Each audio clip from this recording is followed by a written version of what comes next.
Wait कर लो भाई।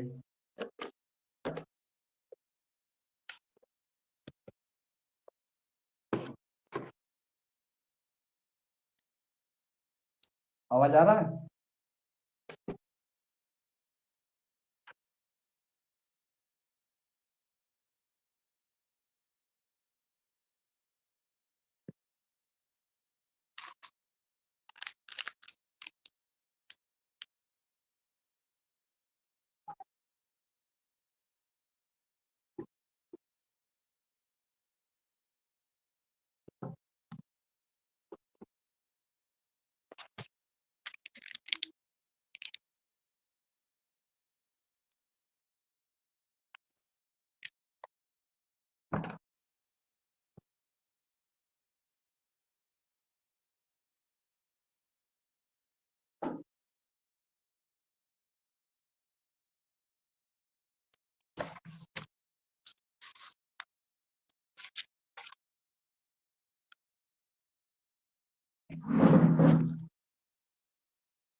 देखो बच्चा, अगर आवाज आ रही हो तो अभी हम प्लांट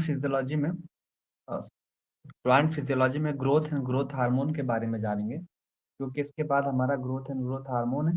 फिर उसके बाद फोटोसिंथेसिस है। फोटोसिंथेसिस के बाद हमारा जो टॉपिक है आसानी से क्लियर कर लेंगे। ठीक है? ओह शिट, वेट कर लो थोड़ा सा।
वो कॉल आ गया था इसीलिए हम थोड़ा सा म्यूट कर दिए थे। ओके, तो इसके बाद जो हमारा टॉपिक है ग्रोथ इन ग्रोथ हार्मोन के बारे में देखेंगे। आवाज आ रही है ना, एक बार बता दो वीडियो और आवाज क्लियर है कि नहीं क्लियर है? Shalini, is the voice is clear?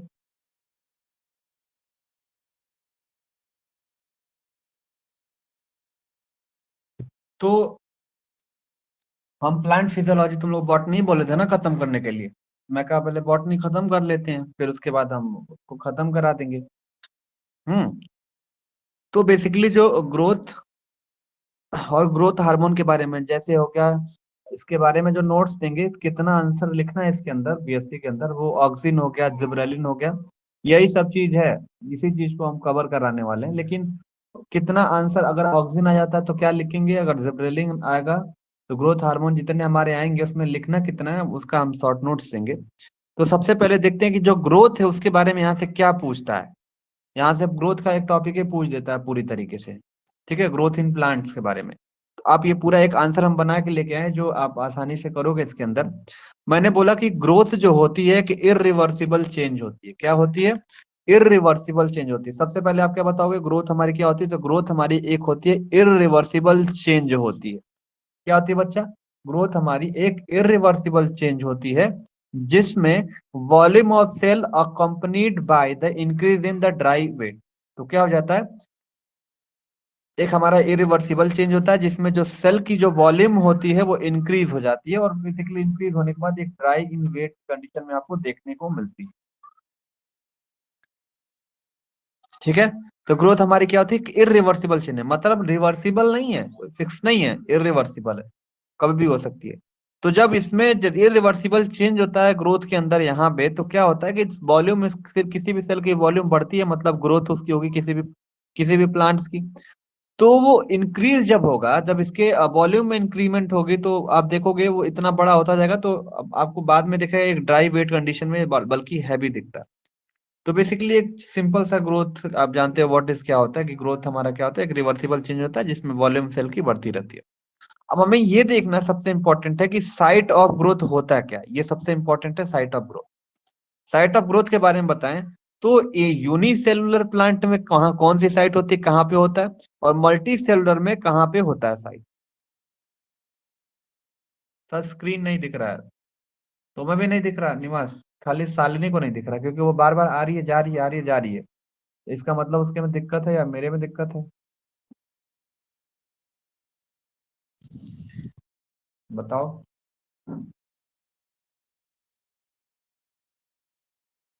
Shalini, हो सकता है नेटवर्क प्रॉब्लम हो तुम्हारे में।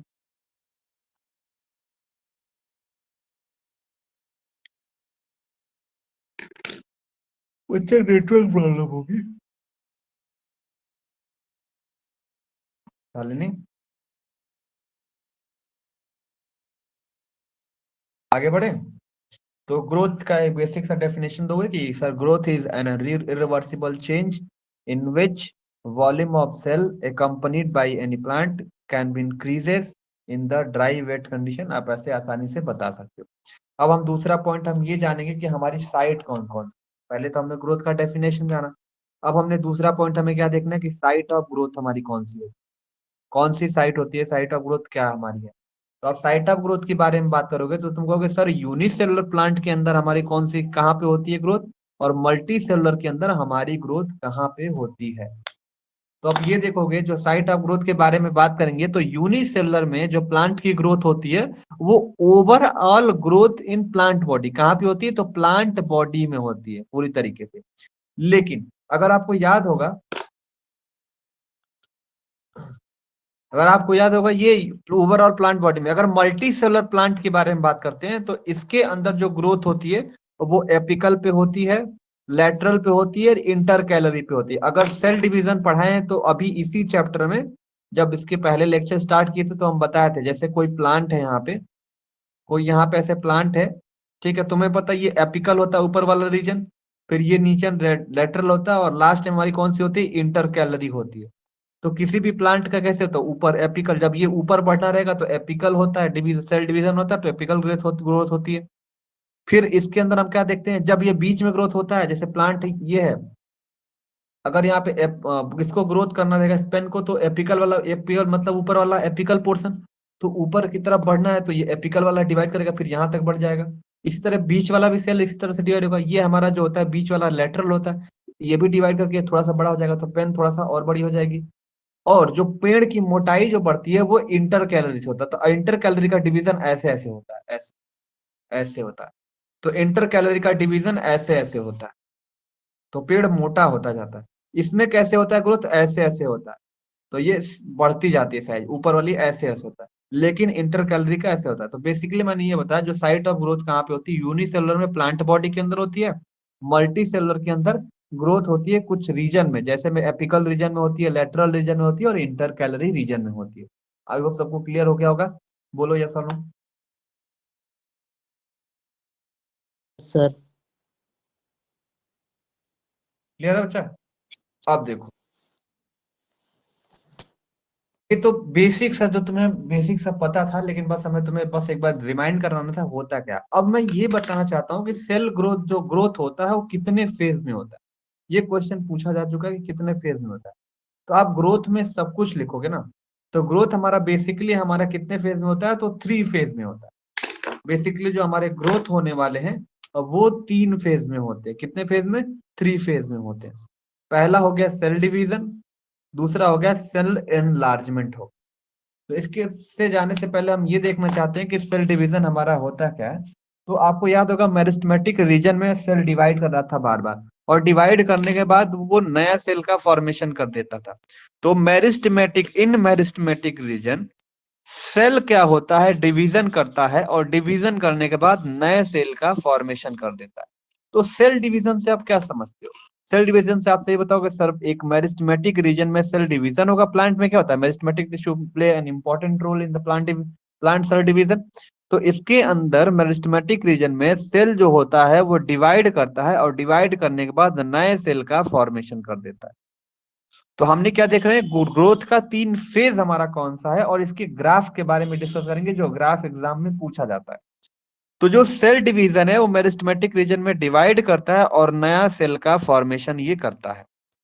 अब आगे देखते हैं कि सेल एनलार्जमेंट क्या होता है, ये देख लो। सेल एनलार्जमेंट क्योंकि 3 फेज होता है, सेल डिवीजन, सेल एनलार्जमेंट, और तीसरा हमारा होता है सेल मैच्यूरेशन होता है। सेल मैच्यूरेशन होता है। तो सेल एनलार्जमेंट हमारा क्या होता है, ये बता रहा है कि जो सेल डिवीजन होगा, सेल डिवीजन होने के बाद अब क्या होगा, जब ऐसे जब प्लांट के अगर एपिकल वाले में बात करो, अगर यहाँ पे ध्यान दो, जैसे कोई अगर ऐसे प्लांट है, जब यहाँ पे अगर बीच में लेटरल वाला डिवाइड कर रहा है, तो मान लो ये डिवाइड कर दिया, डिवाइड हो गया यहाँ पे सेल। तो भाई अब डिवाइड होने के बाद ये एलनार्ज करेगा ना, फिर अब बढ़ेगा, तो तभी तो लेंथ बढ़ेगी। तो यही बोल रहा है कि डिवीजन जैसे ही खत्म होता है तो उसके पीछे पीछे फॉलोड बाई सेल एनलार्जमेंट का प्रोसेस होना चालू हो जाता है। और इस फेज में क्या होता है, जो यंग सेल होते हैं वो वाटर को एब्जॉर्ब करते हैं। क्या करते हैं? वाटर को एब्जॉर्ब करते हैं ऑस्मोसिस के थ्रू। कहने का मतलब सेल डिवाइड हो गया, सेल डिवीजन के पीछे पीछे अब एनलार्जमेंट भी होता है। तो इसमें होता है क्या, जो सेल डिवाइड होता है वो यंग सेल जो होते हैं, भाई जाहिर सी बात है डिवाइड करके यंग सेल का फॉर्मेशन हुआ। और वो यंग सेल क्या कर देते हैं, वाटर मॉलिक्यूल को एब्जॉर्ब करते हैं ऑस्मोसिस के थ्रू। और जैसे ऑस्मोसिस के थ्रू वाटर मॉलिक्यूल इसके अंदर एंटर करने लगता है, तो अंदर हमारा एक टर्गर प्रेशर क्रिएट हो जाता है। और टर्गर प्रेशर क्या कर देता है, सेल को और इंक्रीज करने का काम कर देता है। प्रेशर क्या कर देता है, अभी प्रेशर से तुम आटा है उसको खींचोगे तो वो क्या कर देगा, बढ़ा देगा, एक लेंथ की तरफ कर देगा। तो यही बता रहा है कि सेल डिवीजन जैसे खत्म होगा, सेल एनलार्जमेंट का प्रोसेस होता है। और इस फेज के अंदर क्या होता है, जो यंग सेल बने होते हैं वो पानी को एब्सॉर्ब करते हैं ऑस्मोसिस के थ्रू। जितना पानी जाएगा उतना ज्यादा टर्गर प्रेशर क्रिएट होगा।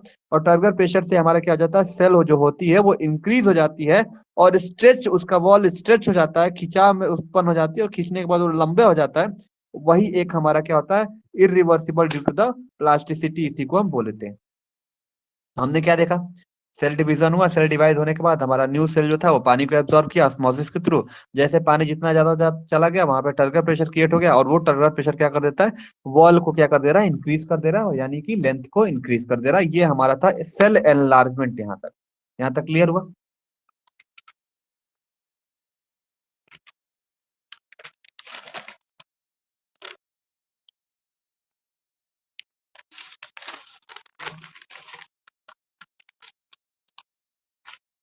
ठीक है। अब देखो बच्चा, अब देखते हैं तीसरा पॉइंट हमारा जो होता है सेल मैच्यूरेशन क्या होता है। सेल मैच्यूरेशन में क्या होता है, इस फेज में जो हमारा जो सेकेंडरी वॉल जो होता है, सेकेंडरी वॉल की बात करते हैं, ये सेल मैच्यूरेशन डाल रहे हैं।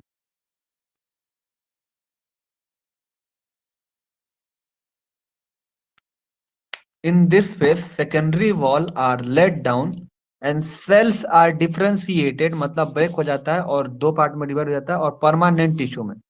तो यही बताता है कि इस फेज में जो सेकेंडरी वॉल होते हैं, जो बना हुआ है अभी कुछ देर पहले, वो जो सेल होता है वो टूट जाता है, मीन डिफ्रेंशिएट हो जाता है, मतलब डिवाइड हो जाता है एक तरह से कहोगे। और डिवाइड होने के बाद या मानी कि डिफ्रेंशिएट होने के बाद, मतलब बनने के बाद, ये एक परमानेंट टिश्यू में बदल जाता है।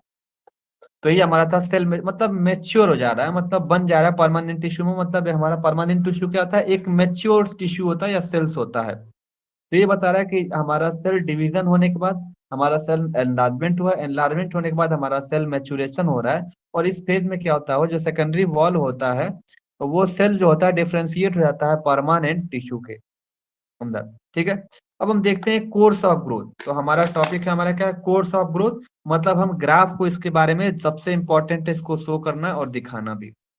हम यहाँ पे ग्राफ जो प्लॉट करने वाले हैं, ग्रोथ रेट वर्सेस हम टाइम पीरियड, मतलब कि किस टाइम के हिसाब से हमारा क्या ग्रोथ हो रहा है। तो बेसिकली आप आके देखोगे कि इसके अंदर जो ग्रोथ वर्सेस टाइम पीरियड का जो हम ड्रॉ करते हैं, हमें ये एस शेप का हमें स्ट्रक्चर देखने के लिए मिलता है, कहीं ना कहीं ये तुम लोग पढ़े भी हो। तो ये हमारा होता है लैग फेज, ये होता है लॉग फेज, और ये होता है स्टडी फेज, स्टडी फेज होता है। तो इसके बारे में बात करते हैं। तो अगर हम कोई भी ग्राफ को प्लॉट करते हैं, ठीक है, ये आप बता रहा है ये कि if we plot graph between growth rate and time, ठीक है, हम किसके किसके बीच में, तो ग्रोथ रेट वर्सेस टाइम में जब हम ये ग्राफ को प्लॉट कर रहे हैं, तो हमें सिग्माइड शेप या एस शेप्ड का या सिग्माइड कर्व देखने को हमें मिलता है। किसके अंदर, इस ग्रोथ रेट के अंदर, इस प्लांट के। तो हमने क्या देखा, जब हम प्लॉट ग्राफ को प्लॉट करते हैं, तो हमें जो ग्रोथ रेट वर्सेस टाइम में हमें सिग्मॉइड शेप या एस शेप का स्ट्रक्चर देखने को मिलता है। और आगे देखते हैं, अब तीन जो हमारे फेज है, कौन सा है, लैग फेज में। तो लैग फेज में जो ग्रोथ होता है, इनिशियली थोड़ा सा स्लो होता है। क्या होता है, लैग फेज में थोड़ा सा स्लो होता है। देखो ये लैग फेज है, इसमें अभी थोड़ा सा स्लो हो रहा है, थोड़ा सा स्लो हो रहा है। तो लैग फेज में जो ग्रोथ होती है वो थोड़ी सी स्लो होती है। लेकिन लॉग फेज में जो ग्रोथ होता है वो ग्रेजुअली थोड़ा सा तेज होती है एंड बिकम मोर रैपिड, तो तेज होती है। तो हमने क्या जाना, हमने ये जाना कि जो लैग फेज होता है, इसमें ग्रोथ जो इनिशियली थोड़ी सी धीरे होती है। लेकिन अगर लॉग फेज के बारे में जानते हैं, तो लॉग फेज में हमारी जो ग्रोथ होती है वो ग्रेजुअली, मतलब तेज होती है और मोर रैपिड होती है। लेकिन अगर तीसरे में बात करें, स्टडी फेज में क्या होती है, तो फिर से जो ग्रोथ होती है स्टडी फेज में हमारा, वो जाके फिर से स्लो डाउन हो जाती है और फाइनली हमारा स्टेप का फॉर्मेशन कर देती है। तो हमने ये देखा इस ग्राफ में, सबसे नीचे वाला जो हमारा है क्या है, लॉग फेज है। लॉग फेज में हमारी जो ग्रोथ होती है वो स्लो होती है, लॉग फेज में थोड़ी सी तेज होती है, मतलब रैपिड होती है, फिर से जाके स्टडी फेज में ये थोड़ी स्लो हो जाती है। तो ये था हमारा ग्राफ। अब आगे देखते हैं फैक्टर अफेक्टिंग ग्रोथ। कौन कौन सा ऐसा फैक्टर है जो ग्रोथ को अफेक्ट कर रहा है। तो सबसे पहले बच्चा कौन सा होगा, इन्वायरमेंट होगा।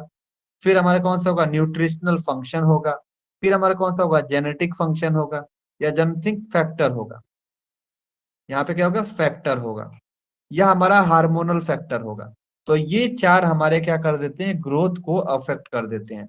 इसमें से जो हार्मोन फैक्टर होता है वो सबसे इंपॉर्टेंट होता है।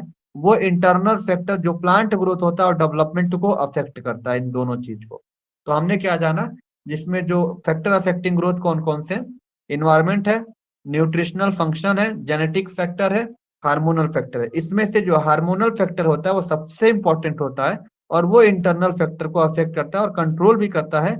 क्यों, क्योंकि ये डायरेक्ट प्लांट के ग्रोथ को कंट्रोल कर लेता है और डेवलपमेंट को ग्रोथ करता है। तो सबसे इंपॉर्टेंट हमारा हार्मोन वाला इंपॉर्टेंट है। इसके पहले हम थोड़ा सा रिकैप देख लेते हैं। रिकैप में हमारा क्या था, हमने क्या जाना, हमने जाना जो ग्रोथ होता है एक इरिवर्सिबल चेंज होता है, जिसमें वॉल्यूम ऑफ सेल की होती है वो इंक्रीज हो जाती है। फिर हमने देखा कहाँ कहाँ पे होती है, तो यूनिसेलुलर में जो ग्रोथ होती है प्लांट बॉडी में होती है। मल्टी सेलुलर में कहाँ पे ग्रोथ होती है, एपिकल, लेटरल, इंटरकैलरी। ये टिश्यू पढ़ाए थे तो बताए थे कि लेटर एपिकल मतलब ऊपरी हिस्से में, लेटरल मतलब कि बीच में, और इंटर कैलोरी मतलब कि प्लांट ऐसे ऐसे ऐसे मोटाई वाला होता रहता है, तो ग्रोथ होती है। फिर हमने देखा कि जो ग्रोथ होता है इसके 3 फेज होते हैं, cell division, cell alignment, cell maturation. Cell division में क्या होता है, मेरिस्टेमेटिक सेल डिवाइड करके नए सेल का फॉर्मेशन करता है। जैसे नया सेल बन जाता है तो यंग मेच्योर सेल होते हैं वो वाटर को एब्जॉर्ब करते हैं ऑस्मोसिस के थ्रू, और जैसे पानी एब्जॉर्ब करेंगे, ज्यादा पानी हो जाएगा तो टर्गर प्रेशर क्रिएट हो जाता है, और यही टर्गर प्रेशर हमारे वॉल को इंक्रीज करने में मदद करता है और हमारे सेल को बढ़ाता है। फिर हमने क्या जाना, इसके बाद हमने जाना कि सेल मैच्योरेशन क्या होता है। तो इस सेल मैच्योरेशन में हमारा क्या जानते हैं कि इस पीरियड में जो सेकेंडरी वॉल जो बन गया है तो उसके अंदर डिफरेंशिएशन होगा, मतलब मैच्योर होगा, मैच्योर होने के बाद एक परमानेंट टिश्यू का फॉर्मेशन कर देगा। फिर हमने देखा क्या, ग्राफ देखा। हमने कोर्स ऑफ ग्रोथ में ग्राफ देखा जिसमें हमने growth rate versus time period का हमने ग्राफ बनाया जो एस शेप का है। तो हम जब बताएंगे कि जब हम प्लॉट करेंगे ग्राफ को ग्रोथ रेट वर्सेस टाइम का, तो एस शेप और सिग्मोइड कर्व मिलेगा। इसमें जो सबसे पहला है वो लैग फेज है। लैग फेज मतलब इसको क्या बोलोगे, LAG, लैग फेज। तो लैग फेज में हमारा क्या होता है, ग्रोथ जो होती है इनिशियली थोड़ी सी स्लो होती है, और लॉग फेज में क्या होता है, ग्रोथ थोड़ा सा तेज होता है। तो बीच वाले में तेज होगा, बाकी ऊपर नीचे दोनों में स्लो होगा। लैग फेज में स्लो, लॉग फेज में ग्रेजुअली बिकम मोर रैपिड, और स्टेडी फेज में हमारा क्या होता है, जो ग्रोथ होती है वो स्लो होती है। ठीक है, फिर हमने देखा जो factor affecting environment, nutritional function, genetic factor, hormonal factor, जिसमें से जो हार्मोनल फैक्टर होता है इंपॉर्टेंट होता है क्योंकि यही हमारे प्लांट ग्रोथ को कंट्रोल करता है और डेवलपमेंट को कंट्रोल कर रहा है। आज यहीं पे रोक दो, कल हम तुम्हें ऑक्सीजन के बारे में डिटेल में पढ़ाएंगे।